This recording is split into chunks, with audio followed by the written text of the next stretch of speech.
हाय मित्रांनो, कशा आहात सगळे? बघा मी ब्लाऊज शिवलेले ब्लाऊज तुम्हाला सगळे दाखवते। बघा 3 ब्लाऊजची कटिंग दाखवली होती तुम्हाला मी, आणि हे तिन्ही ब्लाऊज मधले बघा हा रेड कलरचा दाखवला नव्हता, हे 2 कलर दाखवले होते मी तुम्हाला। तर बघा हे तिन्ही ब्लाऊज मी शिवून घेतल्यात, तर मी दाखवते कशी शिवली आणि कसा दिसतोय ब्लाऊज। हे ब्लाऊज आणि ह्या साड्या मी नेसल्यात पण, आणि माझ्या कॉमेडी चॅनलवर पण मी ह्या साडीवरचे व्हिडिओ टाकल्यात, तुम्ही बघितलं नसेल तर नक्कीच बघा। ब्लाऊज पण एकदम परफेक्ट बसलेले आहेत मला दोन्ही पण।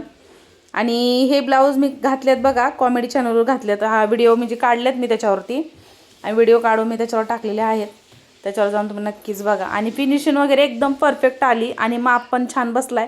आणि हे सगळे दोन्ही 3 ब्लाऊज माझेच आहेत। आणि हे बघा प्रिन्सेस कट शिवलाय मी ब्लाऊज, एक रेड कलरचा आहे, माझी हिरव्या कलरची साडी आहे, त्या साडीवरचा ब्लाऊज आहे हा प्रिन्सेस शिवलाय बघा। कारण ह्याचं मी माप आणि कटिंग वगैरे मी तुम्हाला काहीच दाखवलेलं नाही आहे, तुम्हाला पाहिजे असेल तर नक्कीच सांगा मला मी कमेंटमध्ये।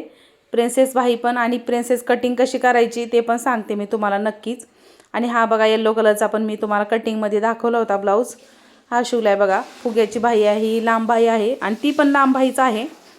आणि ब्लाऊज एकदम परफेक्ट बसल्यात मला। आणि हा प्रिन्सेस बाहीचा साधा एकदम गोलगळा आहे, आणि बाही एकदम साधी आहे ह्याची पण। प्रिन्सेस बाही आणि प्रिन्सेस कटिंग तुम्हाला बघायची असेल, पेपर कटिंग किंवा कापड कटिंग, तर मला नक्कीच कमेंटमध्ये सांगा, मी तुम्हाला ह्याचा व्हिडिओ पण नक्कीच दाखवेन आणि नक्कीच टाकते। व्हिडिओ आवडला तर लाईक करत जावा, शेअर करत जावा, आणि व्हिडिओ कसे वाटतात ते पण मला नक्कीच सांगत जावा, कारण तुम्ही सांगलं तर मला कळत जातं। हे बघा हे तिन्ही ब्लाऊज मी शिवलेले आहेत, माझे तिन्ही ब्लाऊज कसे वाटले ते पण नक्कीच सांगा। आणि ह्याच्या खाली बघा मी ह्या व्हिडिओच्या खाली एक लिंक दिली आहे, कापड कसं कट करायचं, पेपर कटिंग कशी करायची, माप कसे घ्यायचे, ह्याचा सगळं डिटेल व्हिडिओ मी काढलाय, आणि त्याची लिंक बघा मी खाली दिली आहे। आणि माझ्या ह्या तिन्ही ब्लाऊजची फिनिशिंग कशी वाटली आणि ब्लाऊज कसा वाटलाय ते पण नक्कीच सांगा मला कमेंटमध्ये। व्हिडिओ आवडला तर लाईक करा, शेअर करा, बाय बाय।